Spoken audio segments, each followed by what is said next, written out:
Say some moments change everything. Not in some dramatic, fireworks kind of way, but in quiet, ordinary moments that slip in when you're not looking. When your guard is down. When life feels numb, and you're just going through the motions, thinking nothing exciting could ever happen again. That's when it creeps in. That shift. That pull. I didn't know a simple offer in the kitchen would be one of them. Honestly, it started with a laugh. A spoonful of something sweet. I was barefoot, hair up, apron on, just another tired Thursday afternoon. The kind of day that blends into the last 20. Same dishes, same silence, same me. But then he walked in. David. My stepson. He was just visiting from college, staying a few weeks while his dad traveled for work. Nothing unusual, really. We'd always been close. Always had a kind of banter, like two people who understood each other in a house full of people who didn't talk much. But that day, something was different. He leaned against the counter, arms folded, and smiled at me like I was interesting. Like he was seeing me for the first time, not as his dad's wife, not as the woman who reminded him to take out the trash, but as someone else entirely. And when I turned to offer him a taste, just a spoonful of the custard I'd been working on, something in his eyes didn't move. He didn't blink, didn't laugh. He just stared. And then he said something so casual, so playful, I didn't even flinch. Only if you feed it to me. I smiled, rolled my eyes, brushed it off like a joke. But when I brought the spoon closer, he leaned in. His lips touched the metal, slow, deliberate. His eyes still locked on mine. And that's when I knew. This wasn't just about a taste. It wasn't just the custard. It wasn't the moment. It was the pause, the breath, the way I didn't move back, the way I let my hand linger just a second too long. I should have stepped away. I should have left. I should have said something, anything, to break the tension. But I didn't, because deep down, a part of me had been waiting for something to break the silence inside me, the kind that builds over years of being unseen, untouched, unheard. No, this wasn't about dessert. Not really. This was about something far more dangerous. Something unspoken. And I swear, the moment his eyes met mine, I felt the ground shift beneath me. The kitchen suddenly felt too quiet. The clock ticking on the wall felt too loud. And my heart, well, it hadn't beat like that in a long time. You ever have a moment that feels completely harmless on the outside, but something deep in your gut whispers otherwise? Yeah, that was this moment. And if you think you know how the story ends, trust me, you don't. Because what happened next? I still replay it every night in my head. And if I had the chance to go back and stop it, I don't know if I would. Subscribe to Heartfelt Tales Unfold so you don't miss what really happened behind that kitchen door. Because this was only the beginning. I'm 43. That's not old, I know. But somehow, I feel like I disappeared a decade ago. Not all at once. It was slow, subtle, like watching the color fade from a photograph over time. My husband, Thomas, he's a good man. On paper, hardworking, dependable, predictable. But in real life, he's barely there. Even when he's home, it feels like he's somewhere else. Always on the phone, always tired, always distracted, always too busy to really see me. The kind of man who says thanks when you hand him dinner but never looks up from the news. We used to talk. We used to touch. I remember the way he used to hold my hand just because he felt like it. Now we sleep back to back. Two bodies in one bed, separated by miles of silence. Our meals are quiet. Our weekends feel long. Our conversations feel like transactions. And somewhere in all that stillness, I started to wonder if maybe I was asking for too much. If maybe this was just what marriage looked like after 20 years. Then David came home. He's Thomas's son from a previous marriage. I've known him since he was 10. I helped raise him, taught him how to cook scrambled eggs, packed his school lunches, stayed up with him when he had the flu. But this David, the one who walked through the front door from college, he wasn't the same boy I remembered. He was taller now, his voice deeper, his eyes sharper, more aware. There was something behind his gaze. Thoughtfulness. Curiosity. A quiet confidence that didn't ask for attention, but seemed to command it anyway. He was only staying for a few weeks while classes were out. I didn't think much of it. Just another visit. But from the very first day, I noticed something different. He listened when I spoke. Not out of politeness. Not the way most people do, nodding while looking past you. No, he really listened. He'd ask how my day was. Then he'd wait for the answer. He remembered the small things I mentioned, things even Thomas never bothered to notice. He'd pop into the kitchen just to ask what I was cooking. He'd offer to help carry groceries. He laughed at my old stories like they were brand new. At first, I told myself it was just kindness. That he was just a good young man being respectful. But part of me was starving for that kind of attention. And when you're hungry long enough, even a crumb feels like a feast. The house felt lighter when he was in it. I started looking forward to the sound of his footsteps, to the way he'd lean against the doorway and ask if I needed a taste tester, to the moments when it was just the two of us in the room, sharing stories or laughing over something silly. It was innocent. Completely innocent. But there was something under the surface. Something I didn't want to name, but couldn't quite ignore. It wasn't anything he said. It was the way he lingered when I spoke. The way he watched me when I thought he wasn't. The way I felt when I caught his glance from across the room. It was subtle, gentle, almost nothing at all. But after years of being invisible, almost nothing felt like everything. It was a Tuesday. Late afternoon. The kind of quiet, still hour where the sunlight starts to lean golden across the kitchen tiles. Thomas was out meetings as always. I had music playing low in the background, sleeves rolled up, trying out a custard recipe I hadn't touched in years. It felt good to be focused on something. I was humming along to the tune when I heard the door creak. David. He stepped in without a word, leaned against the frame, and just watched me. There was a softness in his expression. Calm. Curious. I didn't turn right away. Just smiled over my shoulder and said, "You always come in here when you smell sugar." He laughed. "You always make it hard to stay away." I looked back at him then. He was wearing a plain white t-shirt. Hair slightly tousled, like he'd just gotten out of bed. But his eyes, those stayed on me, steady and unreadable. I held out the spoon. "Come on, taste it. Tell me if it's too sweet." He stayed where he was, arms folded across his chest. A slow smile tugged at the corner of his mouth. "Only if you feed it to me like a proper chef." I froze for a second. Just a beat. Then I laughed. Played it off. "Oh, so now I'm your personal baker too?" He didn't answer. He just walked over, slow and unbothered, until he was standing right in front of me. I lifted the spoon again, holding it between us. He leaned down. Took it. Not quickly. Not carelessly. Deliberate. Slow. His lips brushed the metal. He closed his eyes, just for a second, like he was tasting more than just custard. Then he opened them. Still looking at me. Not smiling now. Just holding my gaze.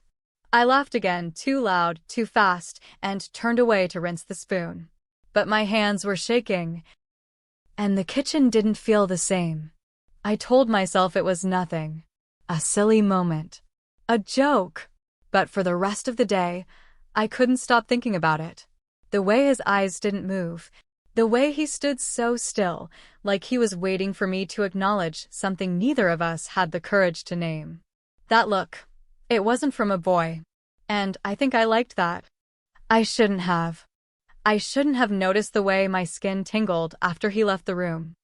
I shouldn't have found myself checking the hallway, hoping he'd walk back in. But I did. And the worst part? I didn't feel ashamed. Not yet. I just felt alive. Like someone had finally turned the light back on inside me after years of living in the dark. After that day in the kitchen, I started noticing things I hadn't let myself see before. The way David's laugh filled the room and softened the edges of silence that used to sit so heavy around the house. The way he lingered in doorways after our conversations ended, like he wasn't ready to leave yet. The way his eyes found me in a room full of people, like he was searching for a familiar face and maybe something more. And I hated how much I noticed. I hated that it made me feel good. I'd tell myself to stop, to keep my distance. But then he'd walk in with that same easy smile and a question about my day, and everything inside me would shift. There was a moment, small, barely a second, where we brushed hands while clearing the table. He apologized. I said it was fine. But my skin tingled for minutes after. Another night, he hugged me goodnight. Just like he used to. But it lingered. A breath longer. Just enough for me to feel his warmth and remember what warmth felt like. And that's when the voice in my head started getting louder. I'm his stepmother. I helped raise him. I've known him since he was 10. But then the other voice, the quieter one, whispered back. He's not a boy anymore. And I'm not dead inside. That part hurt to admit. But it was true. Because somewhere between the ignored birthdays and the one-word conversations with Thomas, something inside me started to fade. I remember one birthday, 2 years ago, when I waited all day for a call, a note, even a text. Nothing. I made dinner that night. Lit a candle for myself. He walked in, asked what was for dinner, then turned on the TV. Didn't even notice the cake. Didn't even ask why I looked tired. That night, I cried in the shower. Not because he forgot, but because I wasn't even surprised. Since then, I've been walking through life like a shadow. Moving, speaking, cooking, existing. But feeling? Feeling had become something distant. Something I used to do. Until David looked at me that way. And now, I didn't know what to do with the way my chest fluttered when he entered the room. Or the way I found myself changing shirts twice before dinner. Or how often I caught myself wondering what he was thinking when he looked at me. Was it kindness? Was it curiosity? Was I imagining it all? I watched him closely, trying to find answers in how he smiled at me. How he asked if I needed help with the groceries. How he lingered in the kitchen when he didn't need to be there. But I couldn't tell. Maybe I didn't want to know. Because what if I was the only one feeling this? What if I turned my hunger for affection into some twisted illusion? But then again, what if I wasn't? What if the silence between us wasn't silence at all, but something thick and unspoken, something waiting? The guilt would come in waves. I'd feel it late at night, lying in bed beside a man who hadn't touched me in months. I'd stare at the ceiling and ask myself who I was becoming. What kind of woman lets these thoughts take root? But then morning would come, and David would walk into the kitchen with sleepy eyes and a soft smile and ask if I slept okay. And I'd forget every promise I made to myself the night before. Because in those moments, those simple, stolen moments, I didn't feel like a wife. Or a mother figure. Or someone past her prime. I just felt alive. And I didn't know whether to feel grateful for that or terrified. The kitchen became our place. It always had been, in a way, but now it felt like a shared secret. A space suspended between what was allowed and what was felt, between routine and something else entirely. David started helping more, not just watching, but moving beside me. He'd chop while I stirred. He'd stand behind me to reach for ingredients, brushing past me with casual closeness that lingered just long enough to make me forget what I was doing. We cooked like we'd been doing it for years, like we knew each other's rhythms. He started bringing up new recipes, sending me links, printing out ideas he thought I'd like. He said it made him feel calm, being in there with me.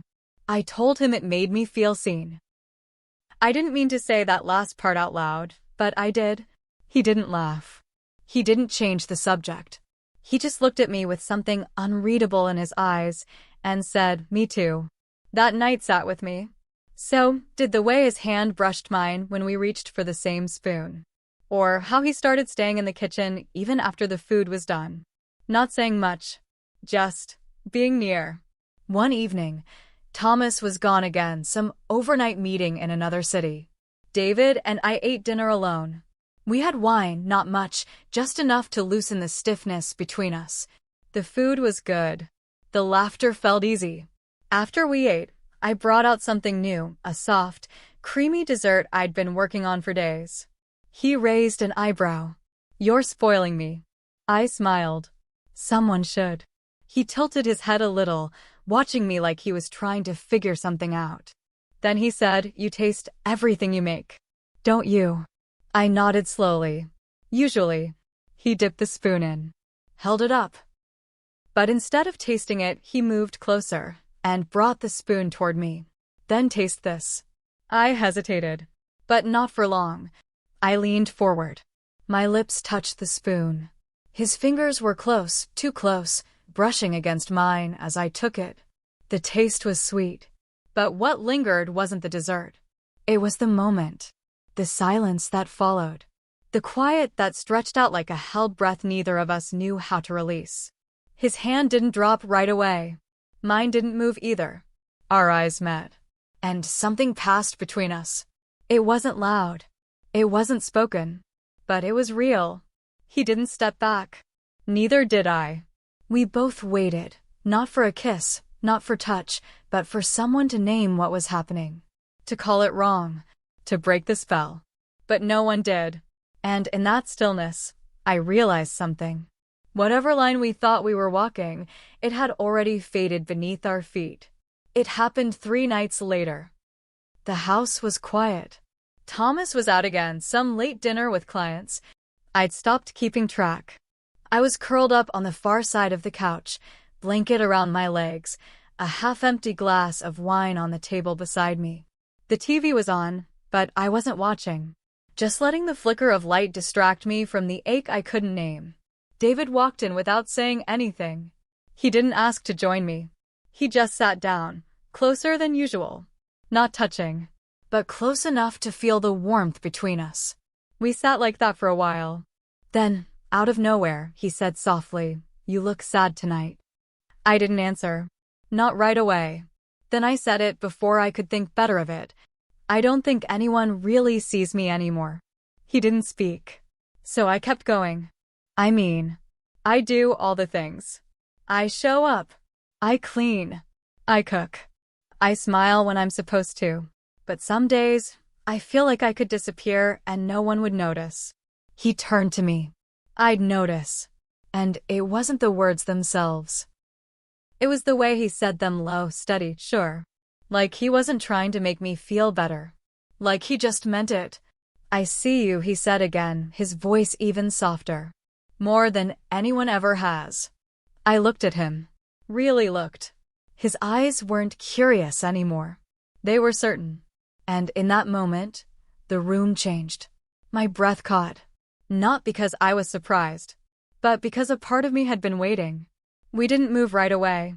We just stared. 2 people on opposite sides of a line we both knew we weren't supposed to cross, but already had, in every way that mattered. I should have stood up. I should have made a joke. Changed the subject. Created distance. But I didn't. Instead, I leaned in. Barely. Slowly. Like my body was moving ahead of my mind. And he didn't stop me. His lips brushed mine. Soft at first, uncertain, like he was giving me a chance to pull away. But I didn't, because in that single, stolen moment, I didn't feel invisible. I didn't feel forgotten. I felt wanted. Alive. Real. And then it deepened, just slightly, breathless and warm, trembling and wrong in every possible way, and yet, I didn't stop. The kiss didn't last long, but what it left behind stayed. Because when we finally pulled apart, reality came rushing back in like a wave. I stood up fast. Didn't speak. He said my name, gentle, questioning, almost afraid. But I couldn't look at him. I just walked out of the room, into the hallway, into the dark, closed the door behind me, and leaned against it, shaking. My heart was pounding. My lips still tingled. My whole body felt like it didn't belong to me anymore. I felt sick. Alive. Afraid. Wanted. Dirty. All at once. And worst of all, I didn't know if I regretted it, or if I'd been waiting for it all along. The next morning, he avoided me. I felt it the second I stepped into the kitchen. He was already there, pouring cereal, staring into the bowl like it held all the answers. He didn't look up when I walked in. Just gave a quiet morning without meeting my eyes. I nodded, tried to match his tone, pretended I didn't notice the way his shoulders stiffened when I reached past him for a mug.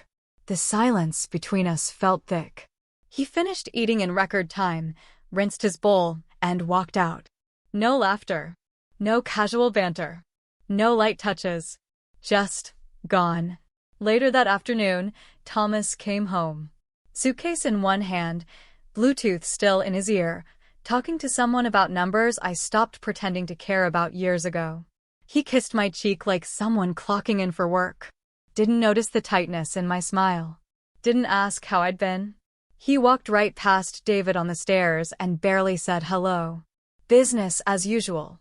I tried to act normal. I really did, but I was off. Dropping things. Misplacing my phone.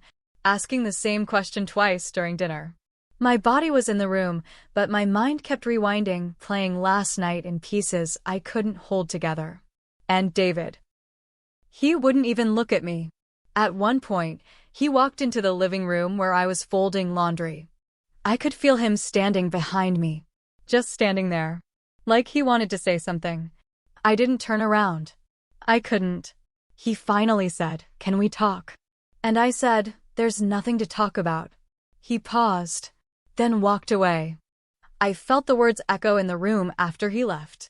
They sounded like someone else had said them. Someone colder, stronger. But I wasn't strong. I was just scared. A few days later, Thomas's niece had a birthday party, the kind of family thing I used to look forward to.